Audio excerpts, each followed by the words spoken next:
Welcome to Bubba Unsponged. It's where Bubba the Love Sponge, me, does an interview with somebody cool. They might be real famous. They might just be my friend. Hard telling. But I'm glad you're getting to watch this.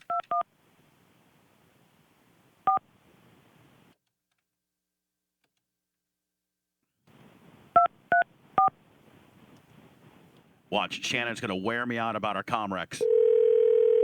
He's going to wear me out. He doesn't realize it's not even my fault. Hello. Hello, we're live on the air. Hello. Hello. How are you, Shannon? The Shannon Burke. What's up, buddy? By the way, we should be able to go Comrex, but because Frontier is giving us a real ass effing, we can't seem to get the backup internet for the Comrex Willie mix minus into Sandlot Road in Apopka, Florida.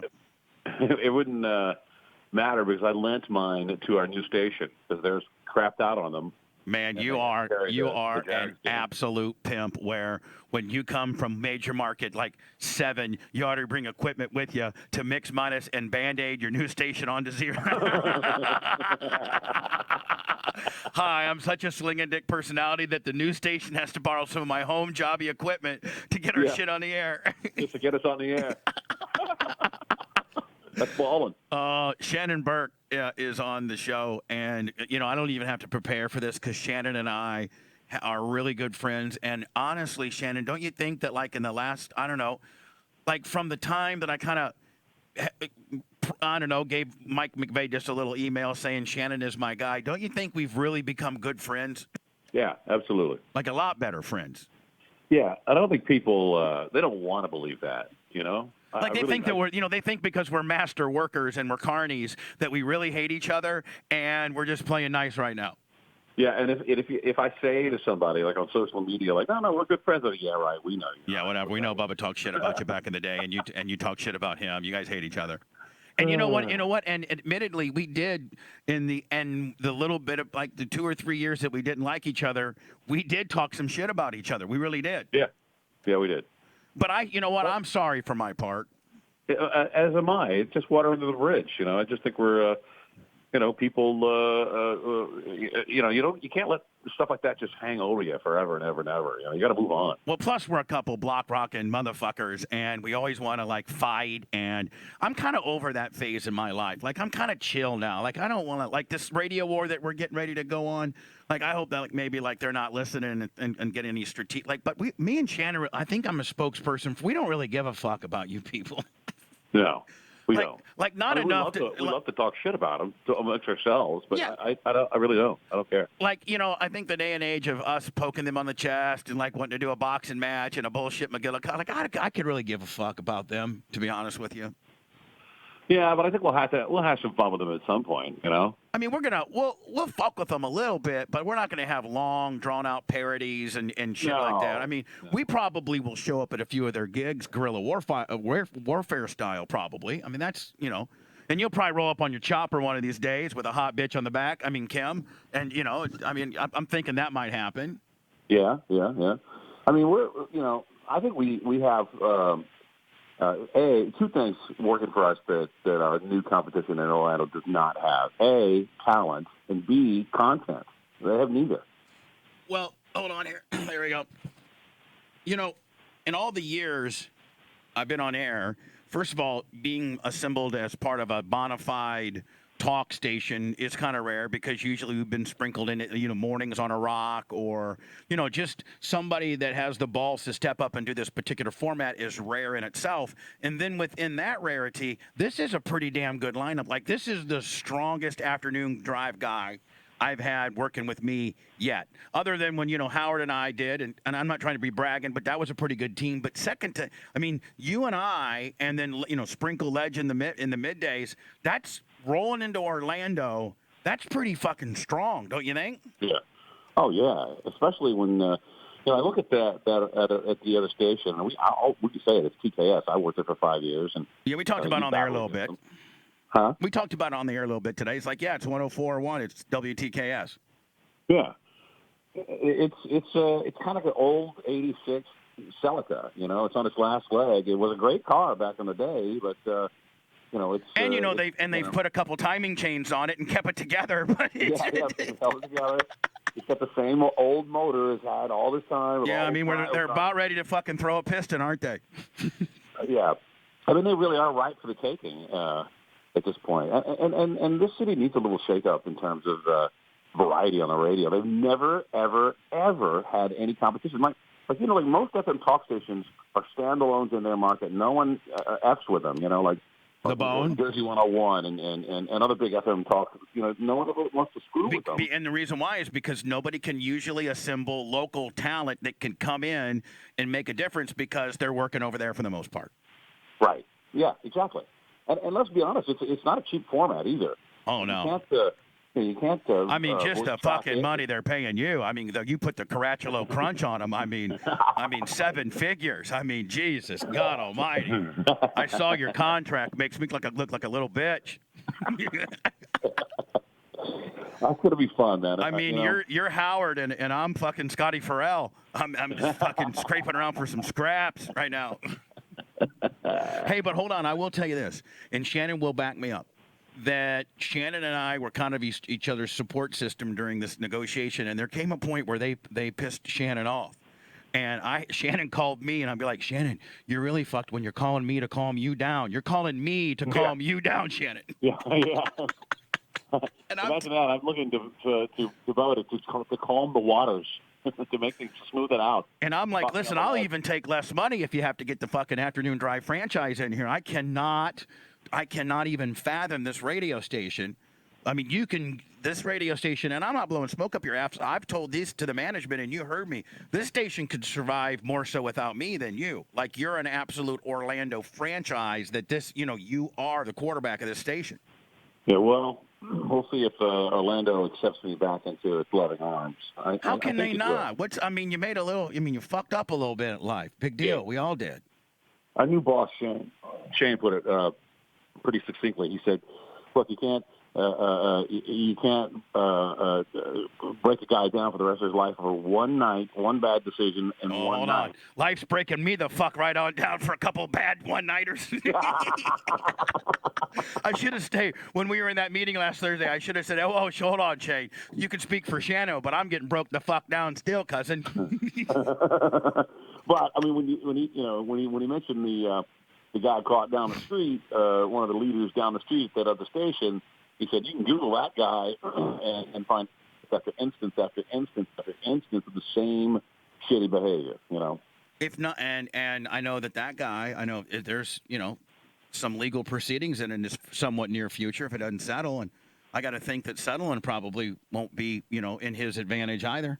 It's going to be interesting to see how that pans out, Yeah, it will. And like, like the boss over there at that, she's got her clutches around the neck of the local media, so she can make a phone call and threaten people not to cover stuff, and they pretty much do what she says. She loves me, though. I gave her a Crimson Tide deal, and John Morgan said it was a Carney fucking prize.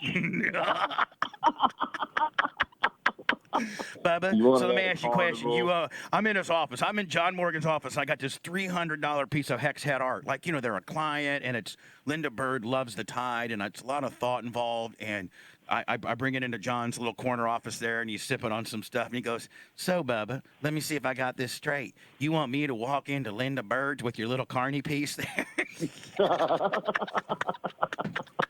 I go, yeah. He goes, he tipped his brandy deal and goes, I'll do it. I don't know if it's going to work, though, but I'll do it. Hello, John. One time John Morgan and I can't tell you under what circumstances, but John Morgan and I and his son Matt were in his office, and the motherfucker got Bill Clinton on the phone. Swear to God. Got him on the phone. That's some stroke right there. Oh, that really guy. is. Didn't you say one time you're going through some bullshit and, you're there in court and John Morgan just comes waltzing? He's not even your attorney. He's not even your guy. He's not my attorney. He wasn't at the time. Tell the story if you can.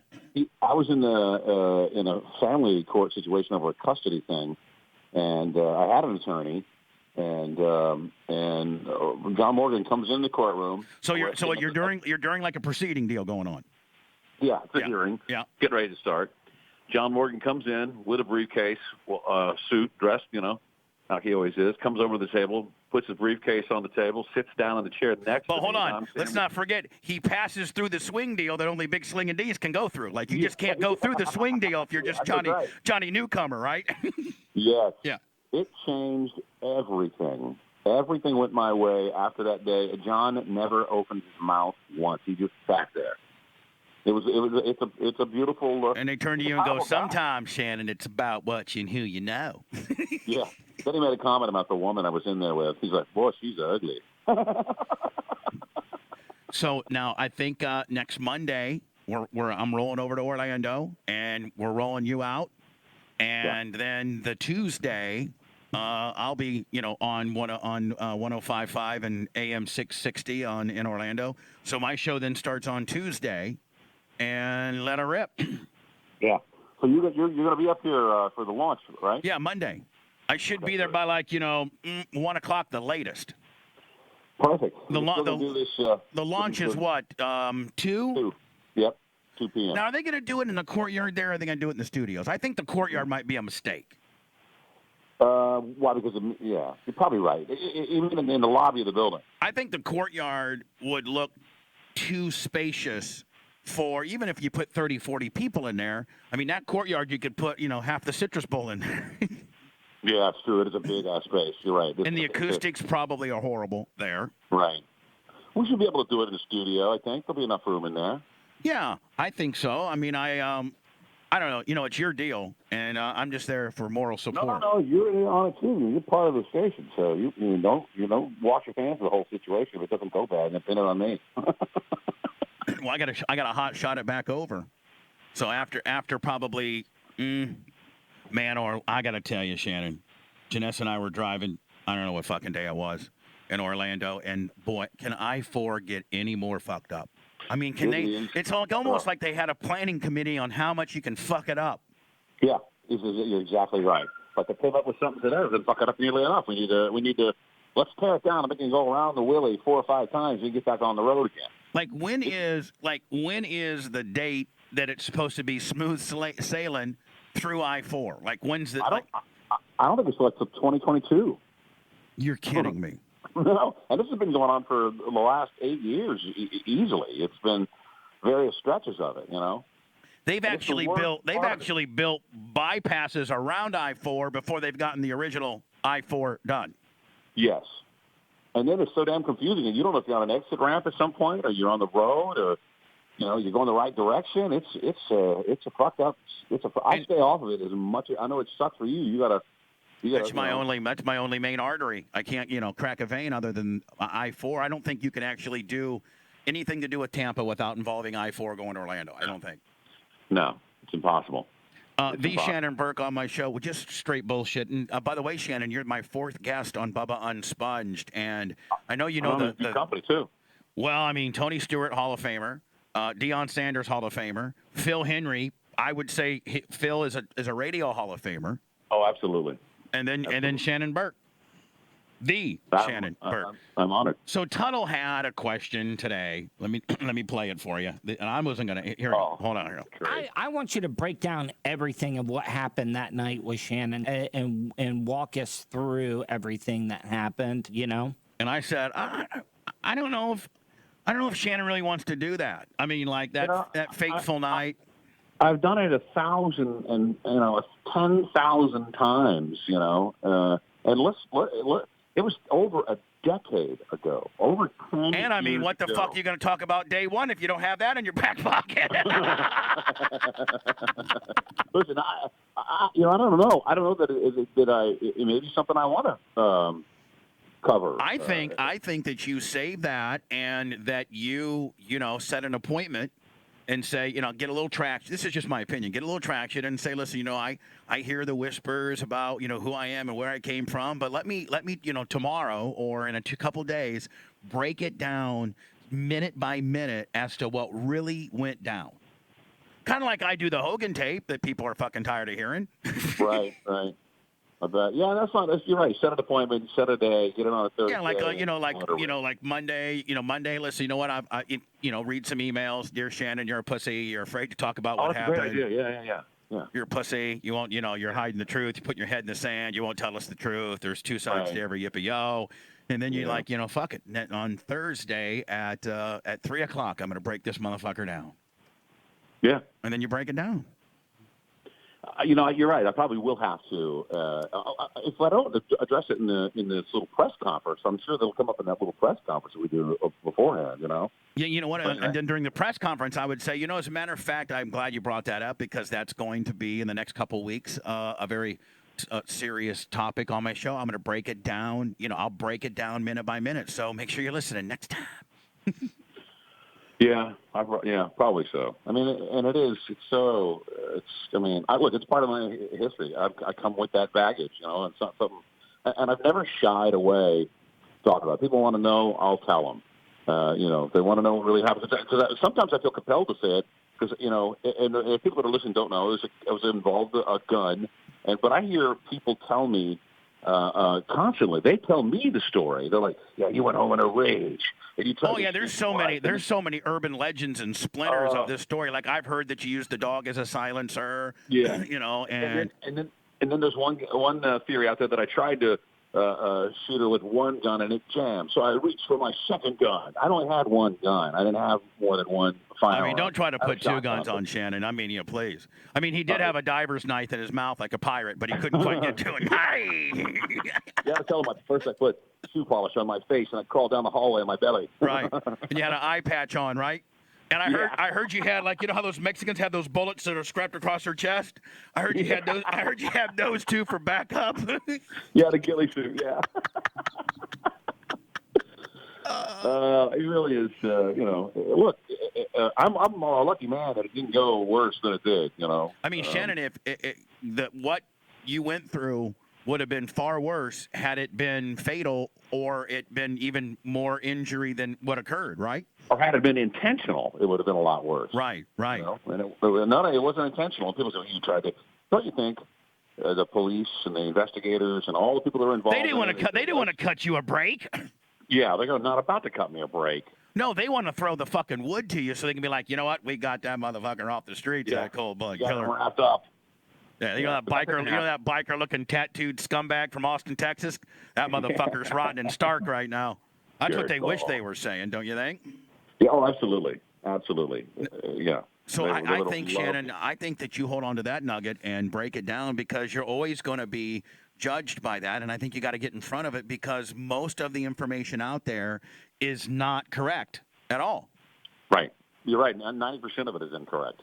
I mean, Shannon, you wouldn't have done, what'd you do, 3 months? 5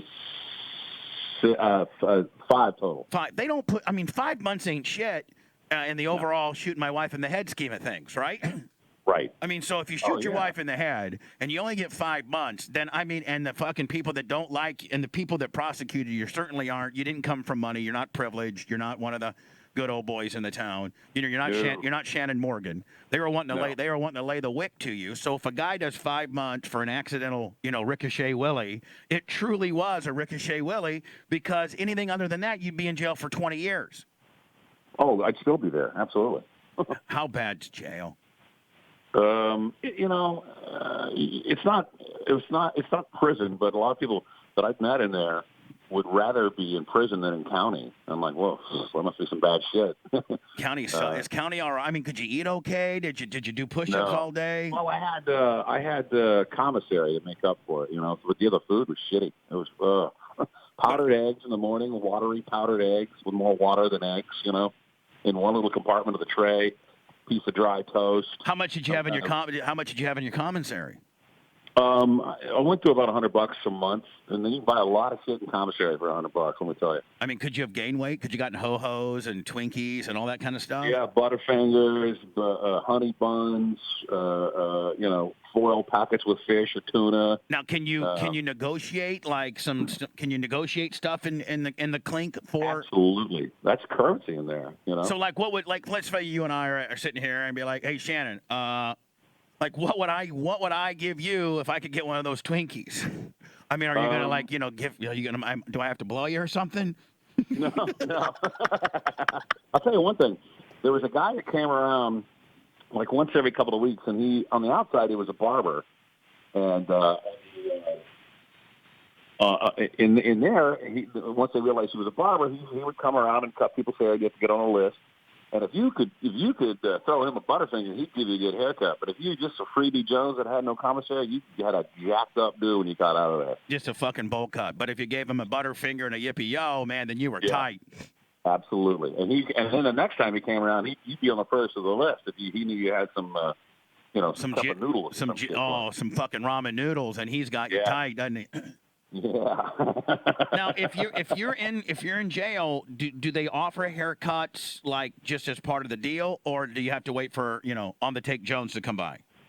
They set him up with a CO would bring him down the hall, and he'd set up a chair in the hallway and plug his. All he had was you couldn't have scissors because you could stab somebody. All he had was electric clippers and a comb and a smock, and you'd sit right there in the hallway between two pods, and he'd plug in, and there'd be a CO there waiting on you, watching to make sure everything went all right. And you couldn't give him any money, but if you gave him a Snickers or something like that, then he'd be cool. Yeah, and you had to do that on the slide too, because like I'd have to, like after my haircut, he was right by one of the back doors to the deal. I had one of my boys on the inside slide the butterfinger under the doorway to him in the hallway. So even giving him a butterfinger is not necessarily cool. Yeah, you're not supposed to be able to. That's the thing. But everyone knows it's the number one currency, and then it's when you have downtime, everyone's playing Texas Hold'em or they're throwing spades or whatever, and all of that. The pots and that you win in there are all candy bars and num-nums and zim-zams and wham-wham. So can you play? Do they let you play cards? Yeah. Oh yeah. Yeah. I'll tell you I passed most of my time doing that, and then there was a Scrabble board that went around. Everyone played Scrabble, and then and you were probably one of the smartest dudes in there. Without a question, brother, I was the smartest motherfucker. Were you the Shannon Hawking of the fucking prison deal? Yeah. And everyone would always look up. We had a Scrabble dictionary, an old dog-eared paperback copy of the Scrabble book. Right. And some guy got transferred out of our dorm into another one, and he took it with him. And from then on, the last 3 months I was there, I was the Scrabble dictionary. You were like the commissioner. Be like, hey Shannon, what about that one? No, guys, I don't think that's the way it is. It was some of the greatest stories. I mean, some guys came and said, "Yo, radio man, come over here and check this out, man." Radio man, and because while you're hey radio man, get over here. You get newspapers in there, and for like 2 weeks, the first time I went in, and then after I did took a deal, I'm on the front page, top fold of the paper. So everybody in there put two and two together. And one day this guy called me and was, "Man, tell me that ain't the way to spell boat." And he spelled boat, B-O-T-E. And I said, "Brother, I'm afraid you misspelled boat." Man, motherfucking radio guy on the front page trying to be like he's all smart and shit. Man, get the fuck out of here. But are genuinely like, what are people pretty cool? Like they're not trying to are they pretty cool? Like if they know that you're just kind of a cool dude, they won't fuck with you too much, will they? No. I got a couple of little scrapes there with smart asses, but overall, and overall, I mean, listen, I was a big deal in this city on the radio, so most of the COs were fans of mine. Right. They listened to the show, so like if you went to jail in Tampa, they'd probably roll out the red carpet for you.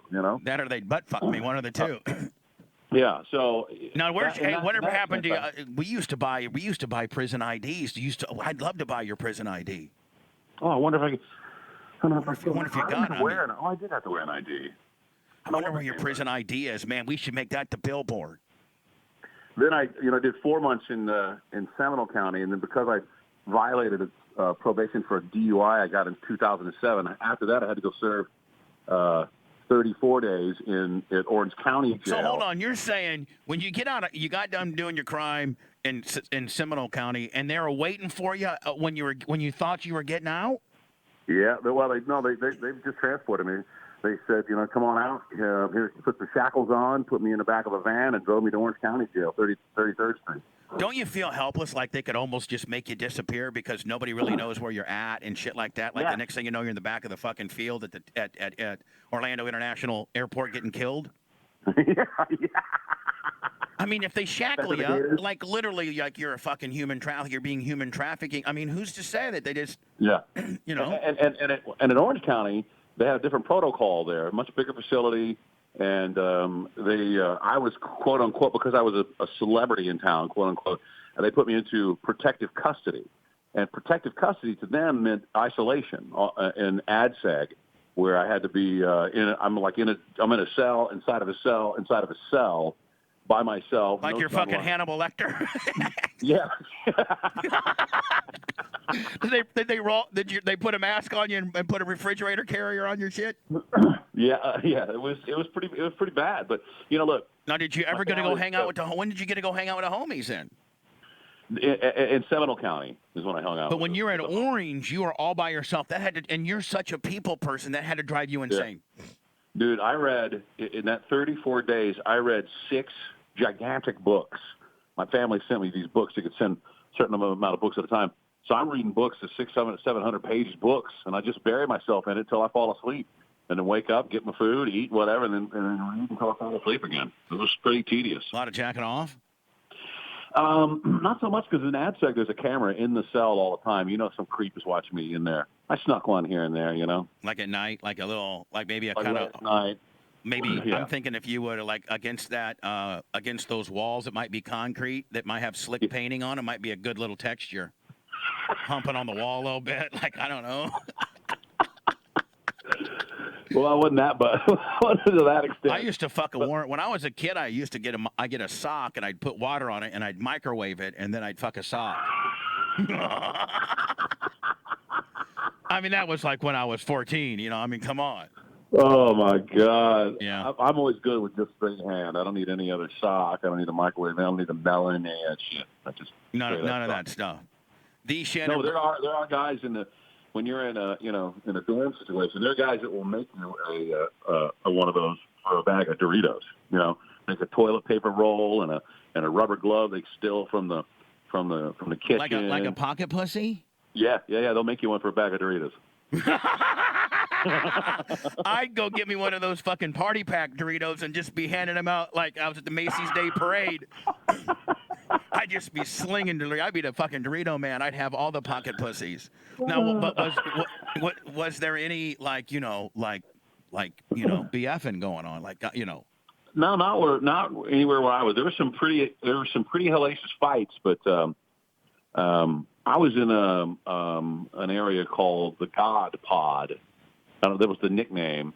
And for a while, I worked as a trustee for the chaplain, which got me out of the cell, out of the block for a while. I could go deliver books to guys and pencils, and if they needed paper. Man, this was like a Shawshank Redemption kind of deal, where you're the old timer pushing the cart down the deal. That's exactly what I did. I pushed the cart down the hallway, go to cell, and.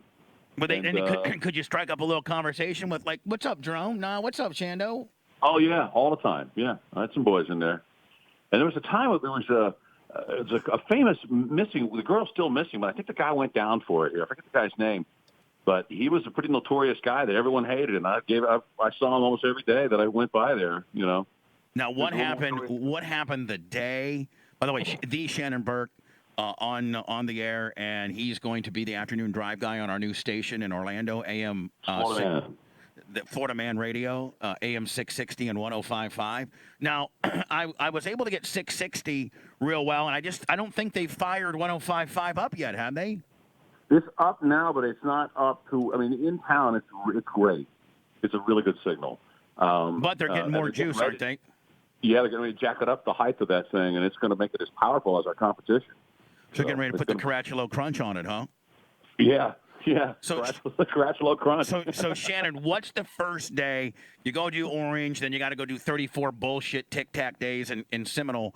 Who came and got you the day they let you out? My two of my best buddies, Greg Gary and John Farley. Right. Along with my wife at the time, Kathy. Right. In my Suburban. Did she blow you as soon as you got in there? No. We went and got first thing first. I had to get a cheeseburger and some fries. And cheeseburger and fries. And then I had to go home and wash. I took the longest shower ever to wash the jail off me. And then Did you have to have an ankle monitor?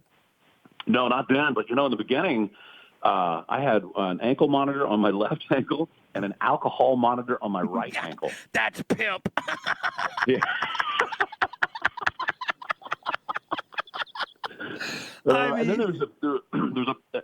the day I got out the first time on a pretrial condition of the ankle monitor and the alcohol monitor, had them both on. My buddy Matt Hill picked me up, and the crowds of the press were out there. Oh yeah, they're all out there like the OJ shit. Oh my God, it was terrible. And we went. I had to be in court the next day to deal with the DOI, the violation of that probation. And so I needed some paperwork, which was at our home, which I couldn't go near. And I had an order not to have contact or third-party contact. And so literally he dropped me off at a 7-Eleven just outside of the circle of the GPS tracking area where I wasn't supposed to be. And I sat in front of a 7-Eleven and sucked on a soda while he drove up the street to the house. And I gave him a key, and she had already had the locks changed. So he ran around to the back door, and it was unlocked, and went right to the master bedroom, and she was there. We didn't think she was there. We thought she was still in the hospital or something else. And she hugged him and said, "Oh, it's so good to see you. How's Shannon? I hope he's okay." And she went and got him a sport coat of mine and my file with the paperwork. Well, that was cool. For him. Yeah. Well, then she told her lawyer. He called her later that day. She to check on her. I said, "How you doing?" She goes, "Oh, fine." Matt stopped by. She goes, "Who's Matt?" And he says, "Who's Matt?" He goes, "Oh, that's Shannon's friend. He stopped by to get some paperwork he needed for trial and for this hearing and to get a jacket. 'Cause I only had the clothes I had on, And he said, "Oh, that's a violation." He immediately calls the cops, the sheriffs in Seminole. They knew where I was staying. I was staying at his place. He had a little horse farm in Geneva, and I stayed at his place. And I'm sitting out on his front porch in Geneva. And here comes Starsky and Hutch. Yeah, you're not kidding, dude. 3 Seminole County sheriff's cars come rolling down the road, and I'm like, oh, hell. And they pull into his property. He's got a long driveway. I see him coming up, and I walked in and said, "Dude, I don't know what's going on, but there are a bunch of cops coming." He goes, "Oh, no." And literally, he walks out, and there's 3 cops, each with shotguns, to apprehend me for violation of my pretrial conditions. Now, what were you to do if you got to get paperwork out of your house and you don't make contact and you can't? How are you supposed to get that stuff out? You're not, I guess, is the answer. And I didn't, we didn't know that she was going to even be there. That's why I thought, he could go there. And she wasn't, it's like she wasn't afraid. He didn't threaten her. She was super cool until the attorney got her worked up. Yeah, he got her all fired up, and that's what happened. I ended up going back. Now, was that the 34 days for the violation?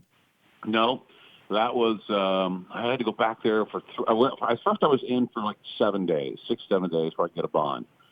Saw the judge, got a bond, got the pretrial conditions, strapped on the ankle bracelet willies, and then the next day is when they came back and got me again. Took me back. Literally, I've been out 24 hours. Took me right back, and then I stayed there for 3 weeks because once you violate pretrial conditions, it's really tough to get another bond. But eventually, I did get another bond. I think probably 3 weeks later, and then I was out. And I lived, in an extended stay hotel for 6 months. Man, Shannon, people don't know how you were really, really fucking pretty low, were you not? Oh my God, dude!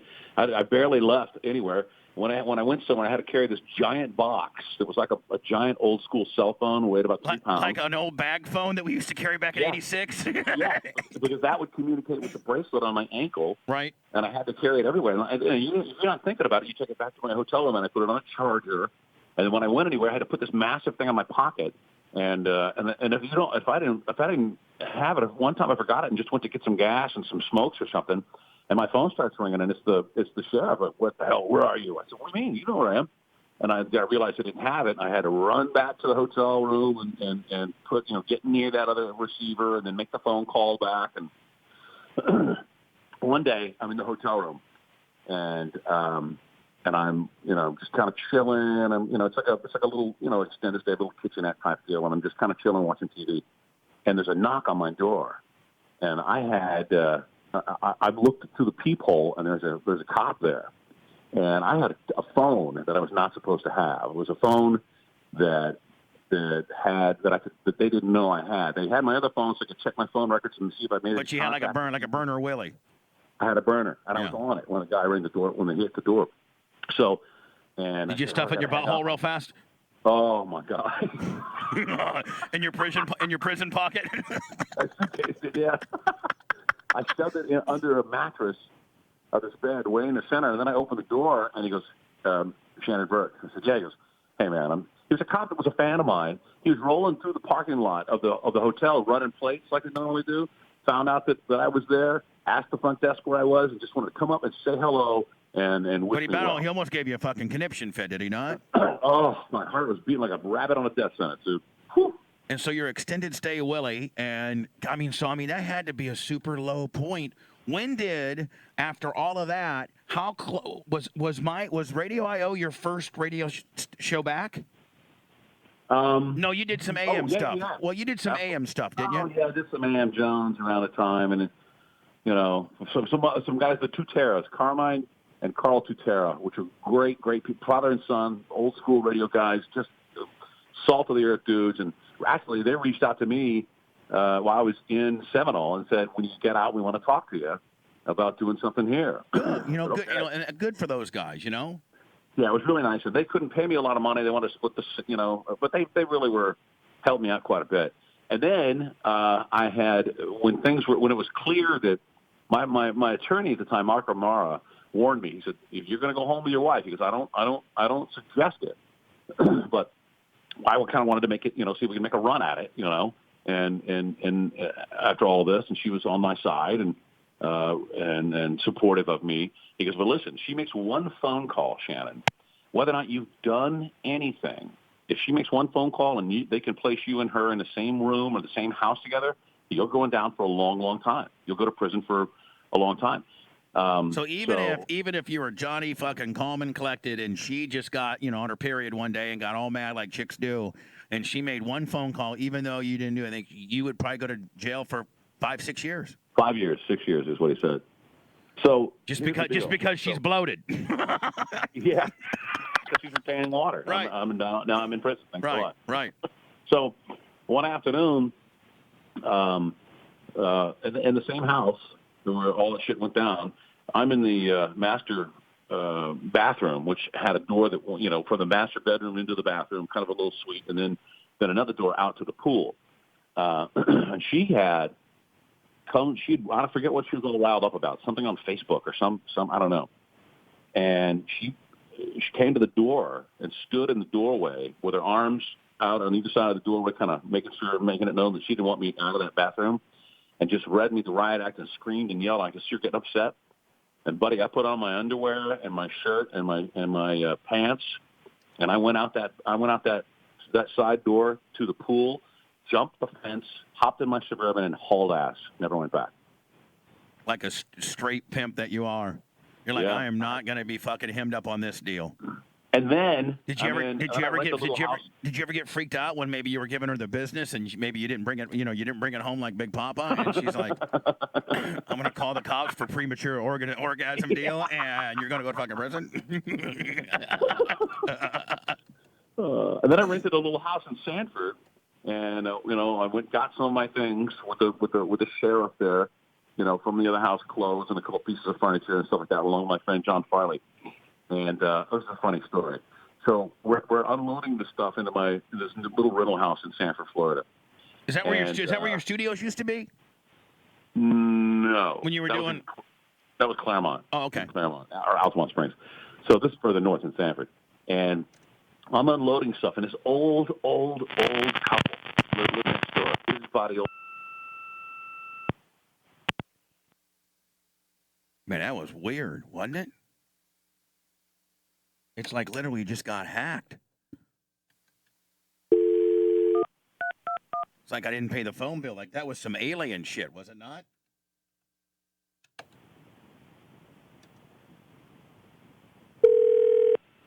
Hey, I don't know what happened, buddy. Sorry. Hey, you know what it sounded like? It sounded like you either got hit by a truck or we were in the prison and they're like, how they don't even tell you goodbye. They just fucking cut you off. Yeah. That's what it sounded like. Time's up. All this prison talk's got, whoever the Homeland Security that's listening in on the deal fucking freaked out. All right. Well, this is a great story. So we're unloading stuff on this truck. My buddy John Farley's helping me out. And this the old couple next door, they had to be in their late 80s, 90s. This old bitch body lady here, poor old husband. And she's like, well, you're the new neighbor? And I said, yeah. And I introduced myself with my name. And she goes, she puts two and two together and starts to kind of scratch her head. She goes, oh, you're the radio DJ that shot his wife. And I said, well, it's a longer story than that, man. But yeah, basically that's who I am. And her old husband goes, boy, I wish I could shoot my wife. You know how many guys, listen, I'm not saying this in a bad way, but do you know how many old timers would take 6 months if they could shoot their wife just one time? in a non-lethal type deal, just in the kind of that'll fucking wake you up a little bit there, Margaret, kind of deal, right? Yeah. You're right. I do need to tell the story because it is. You do, man. Because I mean, it just and there's so many side stories within the story. You know, like fuck, you could milk that out for a couple days. Yeah, you're right. You know, on the day the book comes out. Oh yeah. The book starts. Yeah, I'm not talking about anything about doing with books and starting or any of that bullshit, my friend. I don't even know that fucking vocabulary. If you know what I'm talking about. That's prison to me. I got put in book prison, my friend.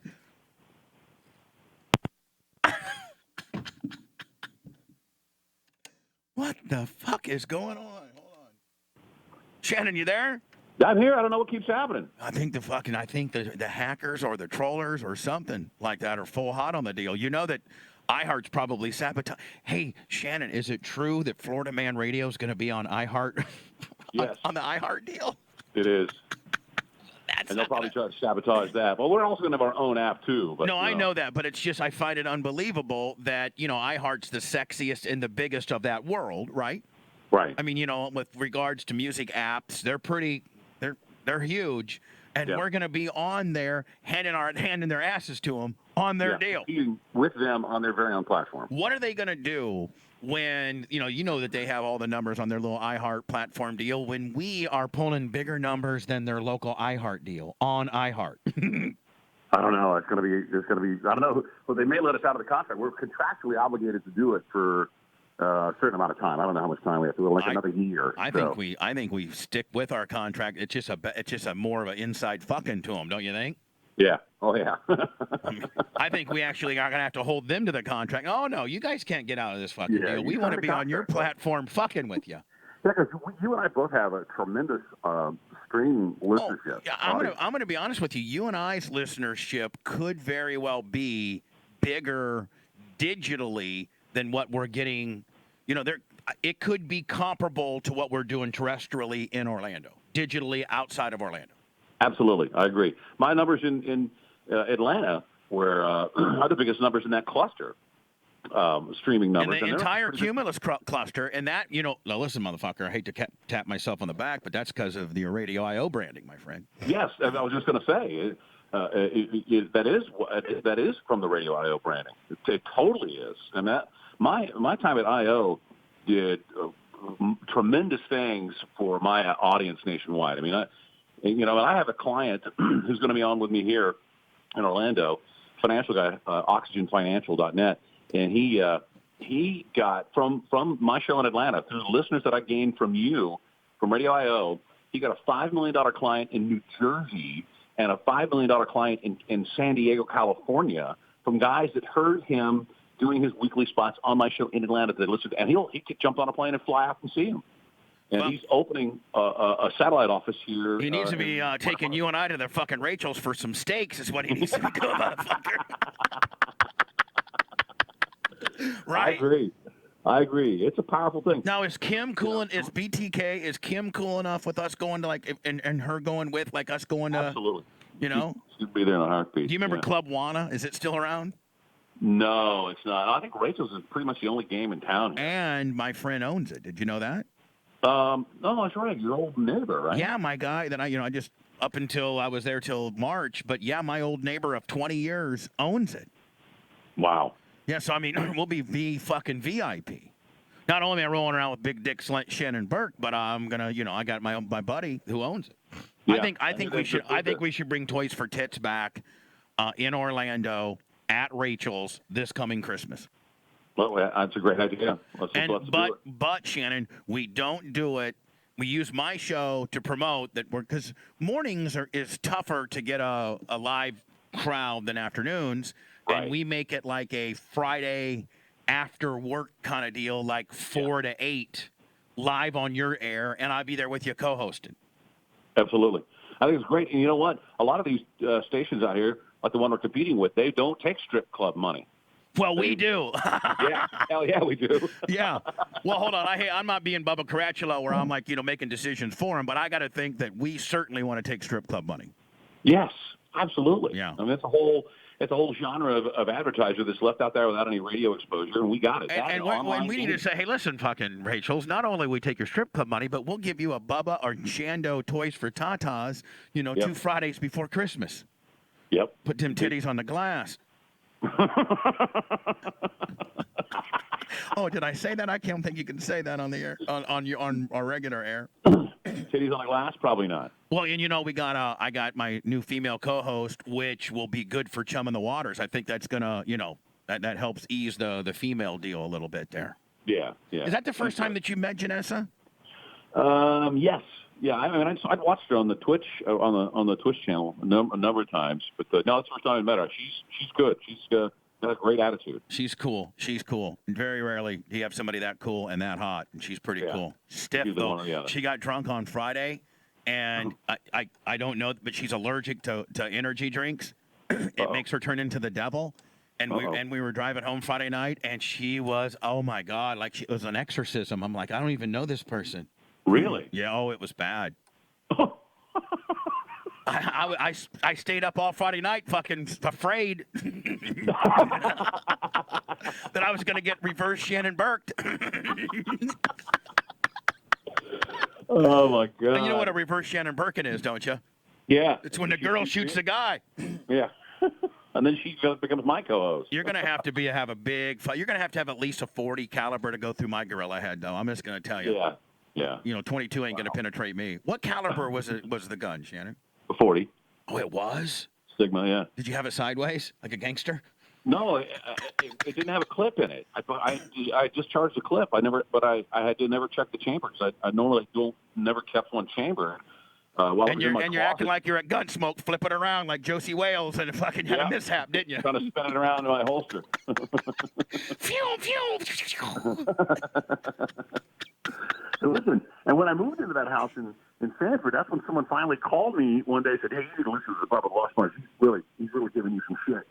And I tuned in online and heard a couple songs that Manson had done, and that's when you guys ended up. I called in, and then you guys ended up. I think Spice Boy may have called me. Somehow found my number. I don't know. And you were the first guy in the history of our show that we're fucking with that called in and be like, "Hey, man, rather than to talk some shit, just here I am. Ask me anything you want." I'm here in person. We're like, hold on, we don't operate under these conditions. We like talking shit about people that can't defend themselves. Sorry, Shannon, that doesn't fit our template, my guy. Yeah. But and that's what got me in the door for the IO deal. Oh, that is. You know why? Because you were cool as fuck. And I remember talking to Tom B, and I'm like, listen, you know what? It's going to be like everybody's going to be like flipped out. But this guy legitimately is a good broadcaster. Like, he has the it factor. Like, he's old school. And like, yeah, bring the fucking, bring Crime Dog Willie over here and let's fucking move the needle.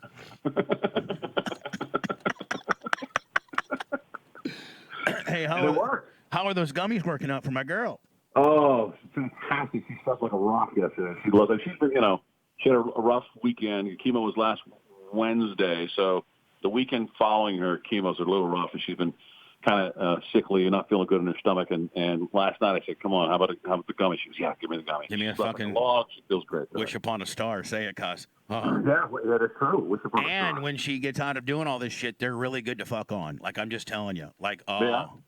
They are absolutely I don't know if that's the people that make them, that's their mantra, but man, they're really good to fuck on. Wow, she's very, very nice. Take like a 20 milligram Cialis and then fucking one of those gummy chasers, and you got the all-nighter by Norelco, cousin.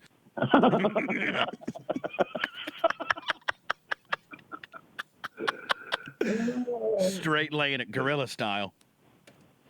Yeah. Oh, Shannon, I've almost bullshitted an hour with you. We've been cut off by the mob 3 times, but still, Yeah. I'm so excited about. You know why I'm excited, Shannon? I'm excited because this is a real chance for us to really, really, take away a dynasty.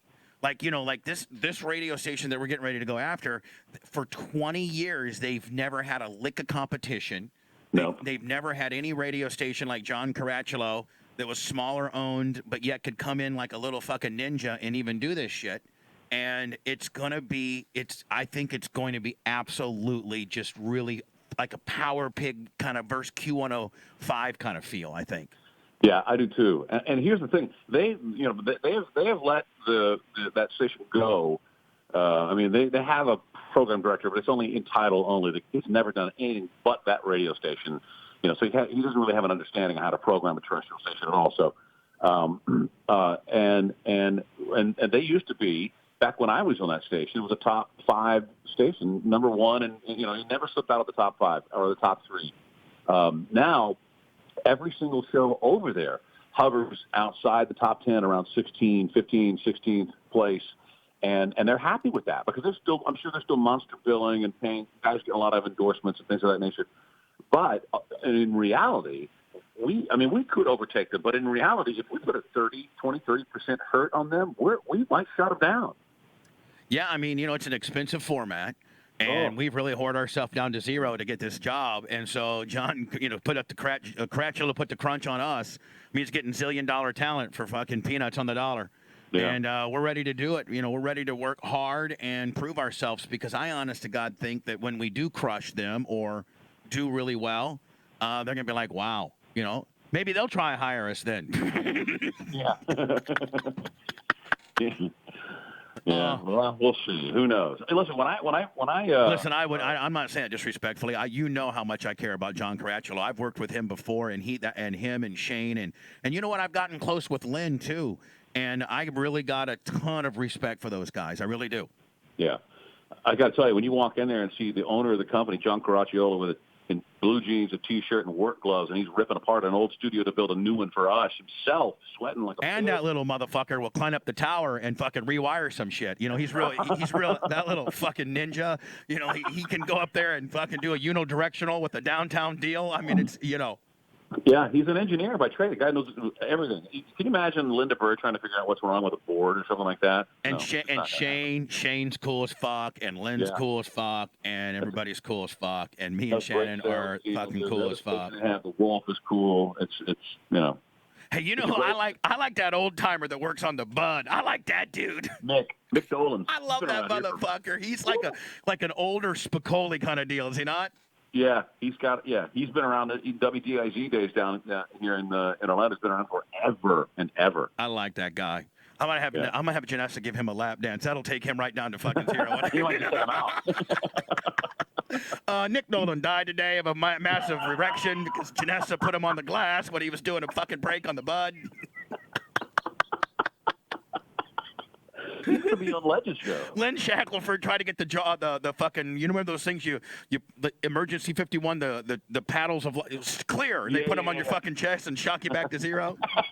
Shackelford's got some of those for Dolan in the back. Claire.